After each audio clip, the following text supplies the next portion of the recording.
છોટાઉદેપુર 2 વર્ષથી બોડેલી પોલીસ સ્ટેશનના પ્રોહિબિશન ગુનામાં નાસ્તા ફરતા આરોપીને પકડી પાડતી Chhota Udepur local crime branch Imtiyaz Shaikh police અધિક્ષક છોટાઉદેપુર નાઓએ જિલ્લાના તમામ થાણા અધિકારી તથા તમામ શાખા ઇન્ચાર્જ નાઓને સૂચના કરેલ કે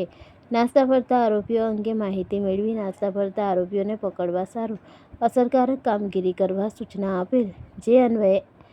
MF Damor police inspector local crime branch Chhota Udepur નાઓએ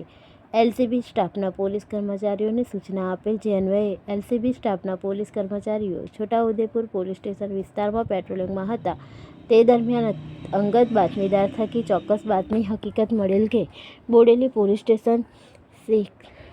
વાડ ગુનેગાર નંબર 11-18-424-13-11-2024 પ્રોહિબિશન કલમ 65 AE 98-81 મુજબના ગુનાના કામે નાસ્તો ફરતો આરોપી છોટાઉદેપુર બસ સ્ટેન્ડ પાસે ઉભેલ છે અને તેણે બદનમાં કાળા કલરનો શર્ટ તથા કમરમાં ભૂરા કલરનો પેન્ટ પહેરેલ છે તેવી હકીકત મળેલ, જે બાતમી હકીકત આધારે છોટાઉદેપુર બસ સ્ટેશન પાસે જતા બાતમી હકીકતમાં જણાવ્યા મુજબના વર્ણનવાળો માણસ આવતા તેને કડન કરી પકડી લીધેલ અને પકડાયેલ ઈસમને નામઠામ પૂછતા તેણે પોતાનું નામ ભાઈલાલભાઈ કોછલાભાઈ રાઠવા ઉંમર 25 રહે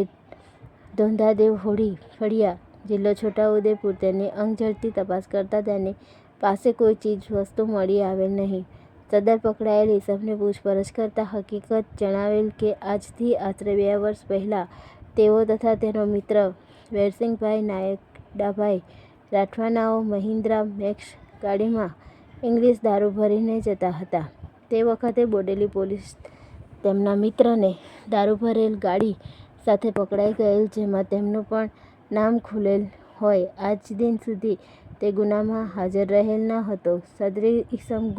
આ ગુનો કર્યા બાદ પોલીસ પકડથી દૂર રહે અને આજ રોજ તેઓ છોટાઉદેપુર આવેલ હતા અને છોટાઉદેપુર બસ સ્ટેન્ડ પાસે ઊભો હતો. તેમણે પકડાયેલ અને પૂછપરછમાં તેણે ગુનો કરેલાની કબૂલાત કરતા BNS 2023ની કલમ 35(1) જે